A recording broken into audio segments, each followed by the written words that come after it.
Hello everyone, welcome to the commerce JRF Adda platform. This is Saumya Yadav here. और आज का जो आपका सेशन है वो आपका most important special mock test है पेपर वन का। कॉमर्स की क्लासेस कंटिन्यूसली चल रही हैं। एमसीक्यूज वहां पे मैं आपको करा रही हूँ, टॉप 200 एमसीक्यूज। ठीक है, तो उसी क्लासेस आपको रेगुलर दिखने को मिल जाएगी और साथ ही साथ में पेपर वन के मॉक टेस्ट कराऊंगी आप लोगों को। और ये मॉक टेस्ट आप लोगों के एग्जाम्स में काफी ज्यादा हेल्पफुल रहने वाले हैं। चलिए आज का सेशन स्टार्ट करते हैं। So the first question on your screen, a hypothesis that states the direction of a relationship is called। वह परिकल्पना जो संबंध की दिशा बताती है। ठीक है, यानी आपको हिंदी में भी यहाँ पे मैं लेकर आई हूँ। एक दो बच्चों के आए थे मेरे पास कमेंट्स की मैम प्लीज हिंदी में भी, तो मैंने ट्राई किया हुआ है क्योंकि ये सारा जो है वो मुझे ही करना पड़ता है। ठीक है, तो मुझे जितना मुझसे हो पाया मैंने आप लोगों के लिए कोशिश की है कि इंग्लिश और हिंदी दोनों में क्वेश्चन लेकर आऊं। तो यहाँ पे लिखा हुआ है कि आपका ऐसा कौन सा हिपोथेसिस है बेटा जो कि आपको डायरेक्शन ऑफ रिलेशनशिप बताता है। ये आपका रिसर्च का क्वेश्चन है। रिसर्च से क्वेश्चन जरूर आएगा। टाइप्स ऑफ रिसर्च तो मतलब पढ़ के ही जाना है। ये तो 5 स्टार टॉपिक है, वहां से तो अगर आप वो छोड़ दोगे तो आप रिसर्च छोड़ दोगे। ठीक है, तो बताइए इसका आंसर क्या होने वाला है। A hypothesis that states the direction of a relationship is called null hypothesis, non directional, directional या फिर कॉम्प्लेक्स। तो इसका जो आंसर होने वाला है वो है आपका डायरेक्शनल, यानी दिशात्मक। अभी मैम ये डायरेक्शनल हिपोथेसिस क्या होता है? अच्छा एक बात बताइए, मैं अगर आपको कोई भी कॉज एंड इफेक्ट रिलेशनशिप बताऊं और मैं उसको उसका डायरेक्शन बताऊं कि ये इस कारण से इस चीज में या तो इंक्रीज हुआ है या तो डिक्रीज हुआ है, यानी I am telling you the direction. अब एग्जाम्पल समझिएगा डायरेक्शनल का। सपोज करिए कि मैंने बोला कि भाई स्टूडेंट्स की जो अटेंडेंस है उसका कितना इफेक्ट है कि बच्चों के ग्रेड्स के ऊपर, यानी स्टूडेंट्स की अटेंडेंस का इफेक्ट कितना ज्यादा होता है बच्चों पर। भाई अटेंडेंस कितनी ज्यादा होगा उसका क्या इफेक्ट होगा बच्चों की ग्रेड्स के ऊपर मैम। ठीक है, ये हमें पता लगाना है। तो मैंने बोला कि जिसकी ज्यादा अटेंडेंस होगी बेटा, जिसकी क्या होगी अटेंडेंस मैम, ज्यादा होगी, हाई होगी, उसके ग्रेड्स भी ज्यादा होंगे भाई। ठीक है, उसके क्या होंगे, ग्रेड्स भी ज्यादा होंगे।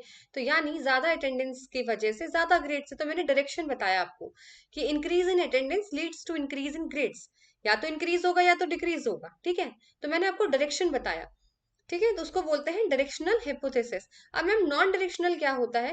देखो नॉन डायरेक्शनल भी समझ लो, जहां पे आपको पता नहीं है। अगर मैंने आपको बोला कि जो कैफीन होती है, कॉफी होती है, कॉफी के अंदर कैफीन होती है, उसकी वजह से कहीं ना कहीं आपकी जो एक्टिविटीज है उनके अंदर आपको इफेक्ट दिखना पड़ेगा। अब मैंने ये तो नहीं बताया ना कि इफेक्ट अच्छा है या बुरा है, बढ़ रहा है या कम हो रहा है। यानी मैंने किसी भी तरीके का आपको डायरेक्शन नहीं बताया कि इस कॉज से इसके इफेक्ट पे असर तो पड़ रहा है, पर कैसा असर पड़ रहा है मैम, ज्यादा है, पॉजिटिव है, नेगेटिव है, इंक्रीज है या डिक्रीज कर रहा है। उसको बोलते हैं नॉन डायरेक्शनल। और डायरेक्शनल हिपोथेसिस वो होती है जो आपको डायरेक्शन बताएगी कि या तो बढ़ेगा या तो कम होगा या तो पॉजिटिव या तो नेगेटिव। ठीक है, सो ऑप्शन नंबर सी आपका यहाँ पे करेक्ट आंसर हो जाएगा। चलिए नेक्स्ट क्वेश्चन है आपका, पैरामीट्रिक टेस्ट अज्यूम।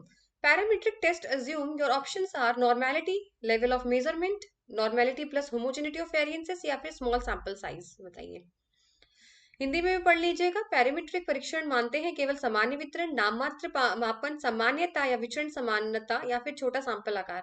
ठीक है, ये आप देख लीजिएगा अपने लैंग्वेज के अकॉर्डिंग। तो देखिए यहाँ पर क्या हुआ है, normality plus homogeneity of variances. यानी आपने बेटा जो पॉपुलेशन थी, ये पॉपुलेशन है, इसमें से मैम हमने एक सैंपल चूज किया। हमने क्या किया, सैंपल ड्रॉन किया या सैंपल चूज किया। अब ये जो आपका सैंपल है ये नॉर्मल डिस्ट्रीब्यूटेड होना चाहिए। क्या होना चाहिए मैम, नॉर्मेलिटी होनी चाहिए प्लस होमोजेनिटी ऑफ वेरिएंस होना चाहिए। यानी जो आपने बेटा सैंपल ड्रॉन किया है पॉपुलेशन में से, उनका वेरिएंस बराबर होना चाहिए, यानी इक्वल होना चाहिए, सेम वेरिएंसेस होने चाहिए। इसीलिए यहाँ पर option number C normality plus homogeneity of variance right answer हो जाएगा।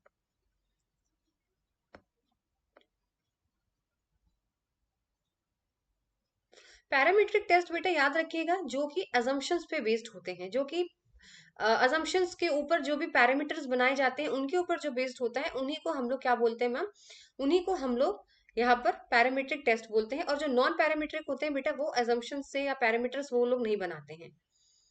चलिए तो नेक्स्ट क्वेश्चन है आपकी स्क्रीन पर, in the scrum model the field of experience affects, यानी कम्युनिकेशन से आपका क्वेश्चन है यहाँ पर कि जो स्क्रैम का मॉडल होता है उसके अंदर जो फील्ड ऑफ एक्सपीरियंस है यानी अनुभव का क्षेत्र है, वो किसे प्रभावित करता है? फीडबैक को सिर्फ, या मैसेज इनकोडिंग डिकोडिंग को, या फिर नॉइस को, या फिर चैनल सिलेक्शन को? बताइए। क्वेश्चन हिंदी इंग्लिश दोनों में दिया हुआ है। ठीक है। स्क्रैम मॉडल है the field of experience affects.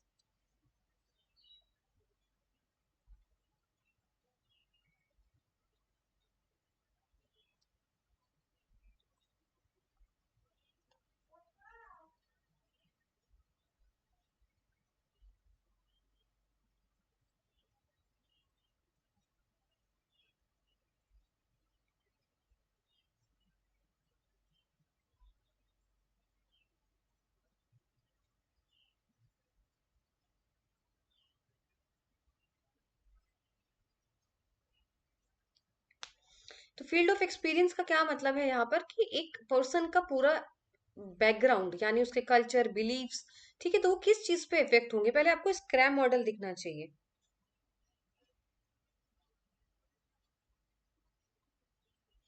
मैं आपको मॉडल दिखा देती हूँ स्क्रैम का।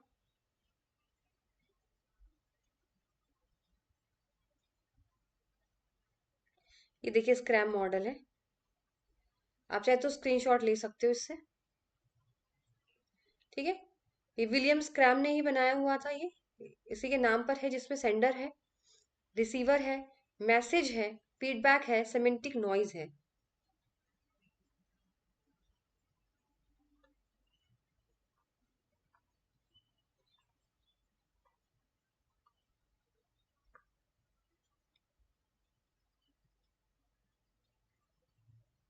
ठीक है, तो आप इसको आप समझ जाइए इसका आंसर क्या होने वाला है, नॉइज।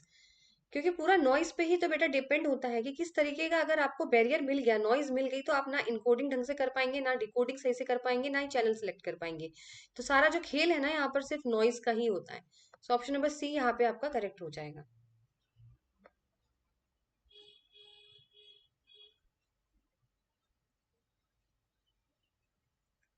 चलिए मेमोरी से क्वेश्चन है, 5 स्टार टॉपिक लगा लीजिए, यहाँ से क्वेश्चन जरूर आएगा, नहीं आएगा तो मुझे जरूर कमेंट करके बताइएगा।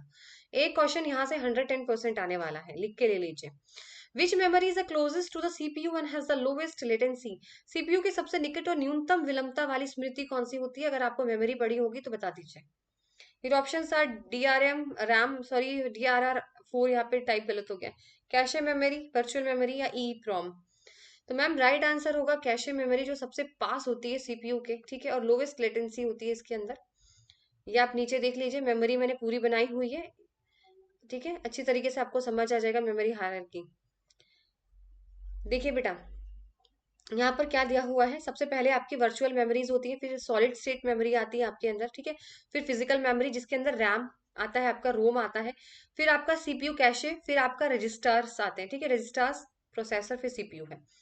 तो यहाँ पे आप देख सकते हो सॉलिड स्टेट ड्राइव्स के अंदर आपके जो आते हैं वो आपके सॉलिड स्टेट ड्राइव्स आते हैं। फिजिकल मेमोरी रैम रोम में आपके SDRM और SDRAM आता है। ठीक है, ये ज्यादा जैसे जैसे बढ़ता जाएगा ना बेटा ऊपर, जैसे जैसे ये ऊपर बढ़ता जाएगा ना, उतना उतना ज्यादा इसके अंदर क्या होगा, उतना ज्यादा ये फास्ट होता चला जाएगा। ठीक है, जितना जितना ऊपर जाएगा उतना उतना फास्ट होता जाएगा। अब कैशे सबसे फास्टर फास्टर में आएगी, रजिस्टर्स तो सुपर फास्टर में आएंगे, ठीक है, और उतने ही महंगे होते चले जाते हैं। जितना बेटा ऊपर ऊपर जाओगे उतना ही फास्ट हो जाएगा, उतना ही एक्सपेंसिव यानी कॉस्टली हो जाएगा। ठीक है, और जितना जितना ऊपर जाते जाओगे स्पेस भी उतना कम होता चला जाएगा। अब एक बात बताइए, अगर मैं आपको बात करूं हार्ड ड्राइव्स वगैरह में ज्यादा स्पेस होते थे, कैशे मेमोरीज और इन सब में क्या होते हैं, बहुत कम स्पेस होता है।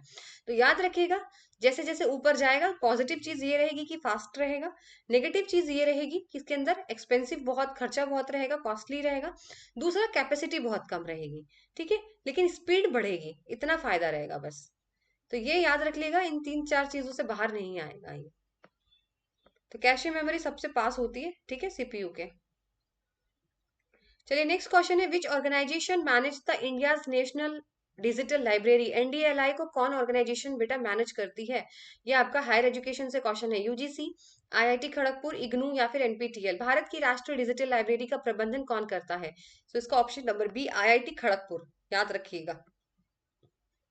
ठीक है, IIT खड़गपुर जो है वो बेटा यहाँ पर आंसर इसका राइट हो जाएगा। चलिए अगेन द क्वेश्चन रिसर्च का आ गया है, the research which aims at immediate application of the findings.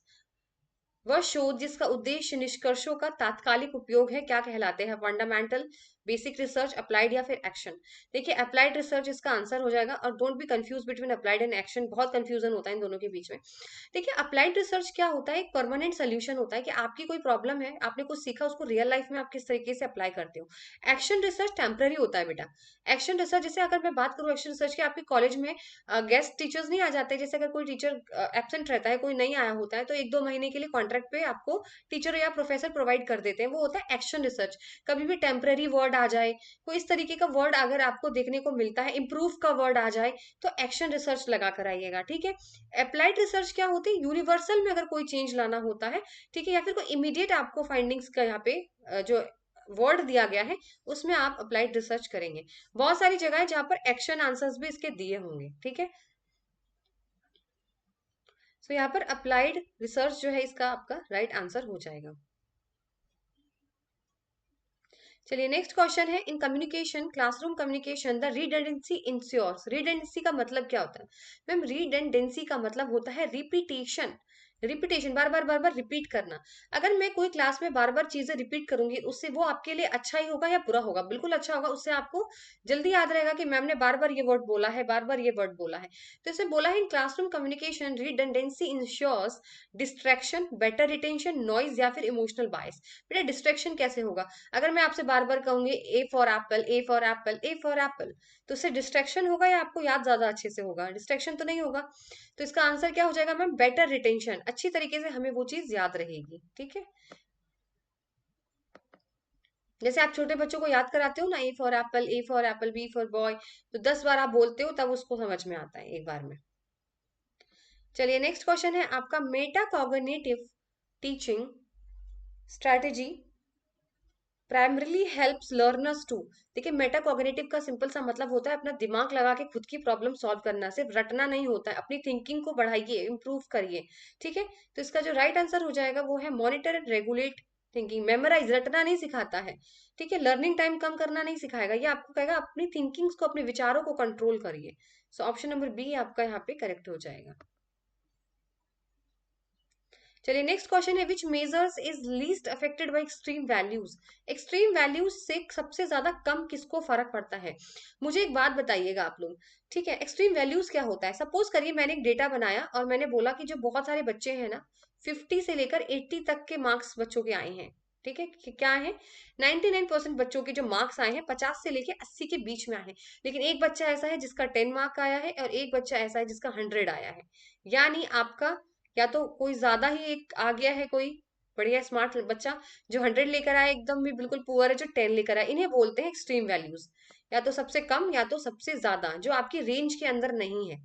इससे सबसे ज्यादा इफेक्ट बेटा मीडियन को पड़ता है। मीडियन को क्यों पड़ता है मैम? क्योंकि मीडियन को तो बीच वाले की वैल्यू का फर्क पड़ता है, आगे क्या है पीछे क्या है उसको नहीं मालूम, ना उसे छोटे से मतलब है ना उसे बड़े से मतलब है, उसे सिर्फ मिडल वैल्यू से मतलब है। इसीलिए सबसे ज्यादा कम इफेक्ट जो है वो मीडियन को पड़ता है, ठीक है। जैसे मैंने आपको क्वेश्चन भी समझा दिया है, सिर्फ रटना नहीं है। नेक्स्ट क्वेश्चन है, IPv6 uses how many bits. बेटा इसके अंदर 128 बिट्स होते हैं, और ये टिक बिल्कुल सही लगा हुआ है। IPv6 uses how many bits? 128। IPv6 और एक और है इसमें, इनको दोनों का डिफरेंस याद करके जाइएगा, यहां से एक क्वेश्चन 110% बनेगा। 8 का शायद, या मुझे ध्यान नहीं है, ठीक है।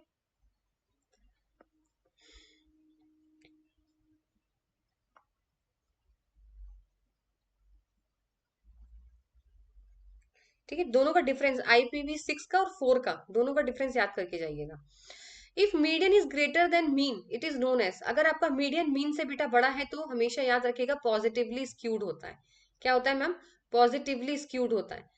अगर वही मीडियन छोटा हो जाता मीन से तो क्या होता? Negatively skewed. और वही दोनों बराबर होते तो क्या होता? नॉर्मल, ठीक है। तो when median is greater than mean, जब आपका मीडियन मीन से बड़ा होता है तो पॉजिटिवली स्क्यूड बनता है। चलिए नेक्स्ट है, फैलिसी से क्वेश्चन है, this medicine cured my friend so it is the best medicine. भाई ये इस मेडिसिन से मेरा फ्रेंड ठीक हो गया तो ये सबसे दुनिया की बेस्ट दवा है। तो हेस्टी जनरलाइजेशन है, कंपोजिशन है, डिवीजन है, या पोस्ट हॉक है? देखिए इसका जो आंसर होने वाला है वो हेस्टी जनरलाइजेशन है। हेस्टी जनरलाइजेशन का सिंपल सा मतलब है कि अगर एक केस में सही हो गया ना तो पूरी दुनिया के लिए सही है। अगर एक केस में सही हो गया, if it's true for one then it's true for everyone, ठीक है। यानी अगर एक के लिए सही है तो सबके लिए सही होगा, ऐसा जरूरी नहीं है, ठीक है। अगर मैंने बोल दिया कि भाई ये दवाई जो है इससे मेरी फ्रेंड ठीक हो गई तो दुनिया के सारे लोग ठीक हो जाएंगे, ऐसा जरूरी नहीं है। इसे बोलते हैं हिस्ट्री जनरलाइजेशन, ठीक है। ये थोड़ी ना होता है कि एक के केस में ठीक हो गया तो ये दुनिया की सबसे अच्छी दवाई हो गई, ऐसा नहीं है। चलिए नेक्स्ट है कम्युनिकेशन से है para language is include. Para language आपके टाइप्स हैं कम्युनिकेशन के। तो इसके अंदर क्या देखा जाता है? Grammar, pitch, tone, pause, gesture या स्टाइल शीट। देखिए पैरा लैंग्वेज का सिंपल सा मतलब है आप किस तरीके से बोलते हैं, आपकी आवाज की पिच क्या है, आपकी आवाज की टोन क्या है, जब आप बोलते हो तो कितना पॉज लेके बोलते हो। तो ये पैरा लैंग्वेज डिफाइन करता है, ठीक है। तो paralanguage includes pitch, tone and pause, option number B. इसके अंदर आप देखो यहाँ पर कितने सारे टाइप्स हैं नॉन वर्बल कम्युनिकेशन के। सबसे पहला पर्सनल अपीयरेंस, यानी फर्स्ट अपीयरेंस बेस्ट परफॉर्मेंस। कहते हैं ना कि अगर आपका पहला अपीयरेंस इंप्रेशन अच्छा जाना चाहिए। वोकलिक्स का मतलब आपके टोन, आपका वॉल्यूम, रेंज, ठीक है, जो अभी मैंने आपको बोला para language. Kinesics body, kinesics से याद रखना बॉडी, जेस्चर्स, आई कॉन्टेक्ट। और प्रोक्सिमिक्स मतलब स्पेस, ठीक है। हैप्टिक्स का मतलब टच करना, हाथ मिलाना, हगिंग करना, ठीक है। क्रोनेमिक्स का मतलब यहाँ पर क्या होता है, लोगों के बीच में। मोनोक्रोमेटिक पीपल के बारे में यहाँ पे बात करी जाती है, ठीक है। आर्टिफैक्ट्स का मतलब होता है ड्रेसअप, क्लोथिंग, ज्वेलरी, ये होता है आपका आर्टिफैक्ट्स। ये देख लीजिए यहाँ से क्वेश्चन जो है वो आपको कहीं ना कहीं जरूर देखने जाएगा, ठीक है।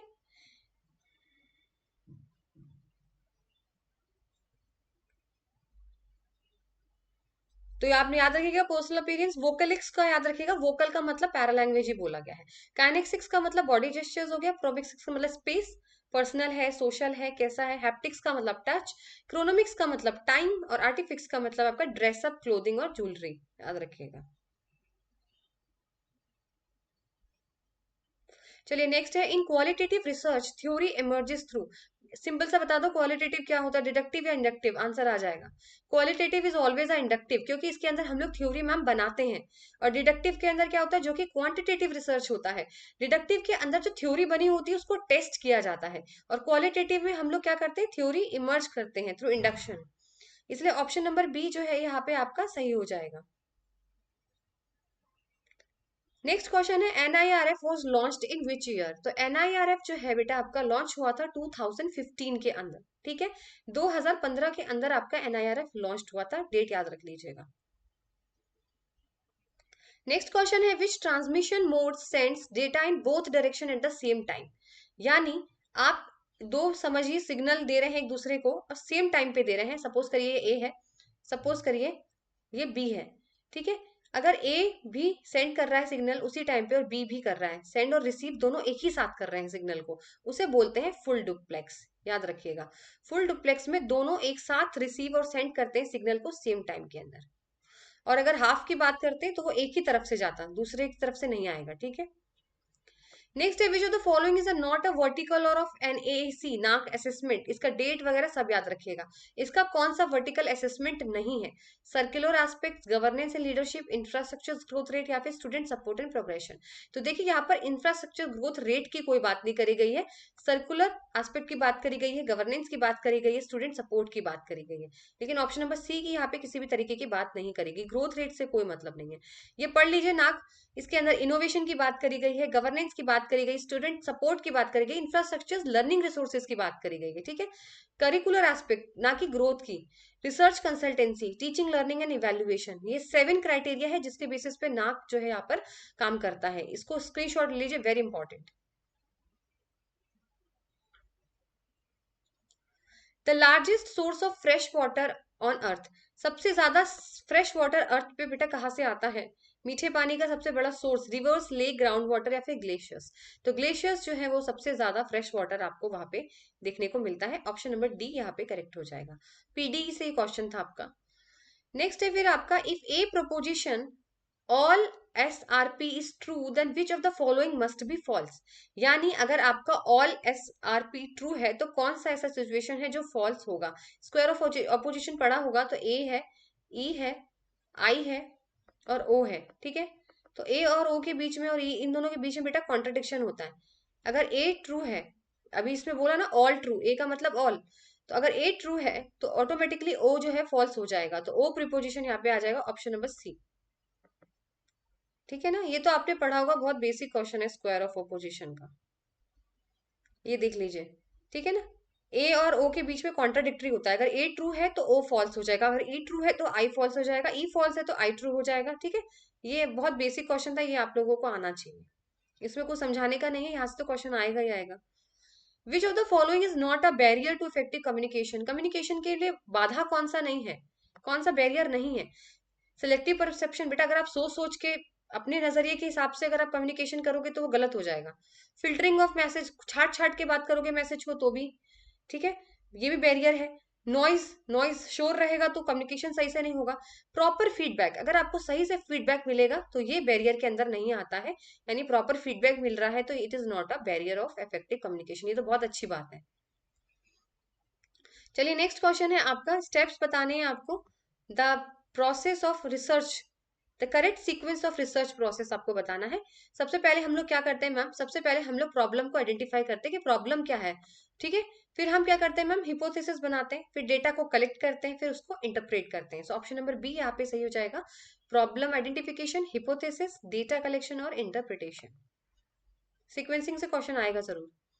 नेक्स्ट फिर है फैलेसी पे क्वेश्चन आपका, which fallacy occurs when only two alternatives are present even though more exist, यानी आपको सिर्फ दो ही ऑप्शन दिए जाते हैं, बल्कि आपके पास कई ऑप्शन है, पर आपको दिए सिर्फ दो ही जाएंगे जो आपको चूज करना होता है। कहते हैं या तो तुम मेरे दोस्त बन जाओ या तो तुम मेरे दुश्मन बन जाओ, ये भी कोई बात है, बीच का रास्ता नहीं भी तो हो सकता है ना भाई, या तो मेरे दोस्त बन जाओ या तो फिर मेरे दुश्मन बन जाओ।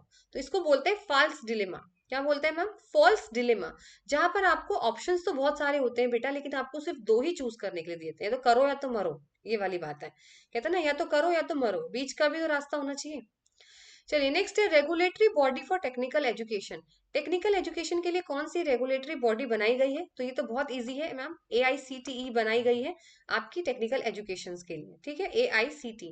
सो ऑप्शन नंबर यहाँ पे आपका बी सही हो जाएगा। चलिए द नेक्स्ट क्वेश्चन है, the major greenhouse gas with the highest warming potential, सबसे ज्यादा भाई किस में होता है बताओ, CO2, मिथेन, नाइट्रस ऑक्साइड या फिर SF6। मैम सल्फर में ही होगा सबसे ज्यादा, सबसे ज्यादा SF6 के अंदर ही जो होता है वो हाईएस्ट वार्मिंग पोटेंशियल होता है। सबसे कम CO2 में होता है बेटा, उसके बाद CH4, फिर N2O, फिर HFC, फिर HFC13 फिर SF6 होता है आपका सबसे लास्ट SF6। ठीक है, सल्फर हेक्साफ्लोराइड करके इसका है, चार्ट दिया हुआ है। ठीक है, चलिए नेक्स्ट है statement that is always false, हमेशा फॉल्स रहेगा वो। अभी मैंने आपको बोला ना कॉन्ट्राडिक्शन, कॉन्ट्राडिक्शन एक दूसरे के ऑपोजिट फॉल्स ही रहते हैं, एक ट्रू तो दूसरा false. So option number B यहाँ पे आपका हो जाएगा राइट, कॉन्ट्राडिक्शन। नेक्स्ट है आपका, which teaching model emphasise the information processing and inductive thinking. कौन सा ऐसा टीचिंग मॉडल है बेटा जिसके अंदर आपको दिमाग से सोचना पड़ता है। ठीक है, कौन सा शिक्षण मॉडल सूचना संसाधन और आगमनात्मक चिंतन पर आधारित है। Glaser model, Taba model, Bruner cognitive या फिर Flander. So option number B ma'am, Taba model जो है आपका वो राइट आंसर हो जाएगा, जो कि इंडक्टिव थिंकिंग के ऊपर बेटा बेस्ड होता है। इसमें क्या होता है, ये एक मॉडल है जो इंडक्टिव अप्रोच, देखो आपको मिल गया ना इंडक्टिव, कीवर्ड मिल गया, इंडक्टिव अप्रोच होता है, टीचर अप्रोच होता है। या टाबा बिलीव करता है कि टीचर्स को पता है कि स्टूडेंट्स की क्या जरूरत है, तो उनको उनको उनके करिकुलम को डेवलप करना चाहिए। ठीक है, स्टूडेंट्स की नीड्स को देखकर आपको करिकुलम डिजाइन करना चाहिए, ये चीज बोली गई है। इसके कुछ आपके स्टेप्स होते हैं, सबसे पहले नीड्स को पहचानिए, फिर फॉर्मुलेटिंग ऑब्जेक्टिव, फिर कंटेंट सेलेक्ट करिए, फिर ऑर्गेनाइज करिए कंटेंट को, फिर लर्निंग एक्सपीरियंस को सिलेक्ट करना है, फिर ऑर्गेनाइजिंग, फिर इवेल्युएशन।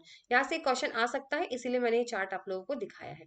तो चलिए आज का सेशन यहीं तक था, आई होप आपको सेशन समझ में आ गया हो। ज्यादा मैंने खींचा नहीं है सेशंस को, मेन मेन पॉइंट्स जो समझाने के थे वो मैंने आपको समझा दिए हैं। बाकी आप लोगों की प्रिपरेशन अच्छी चली रही होगी। चलिए तब तक मिलते हैं आपसे नेक्स्ट सेशन में, till then good bye, take care.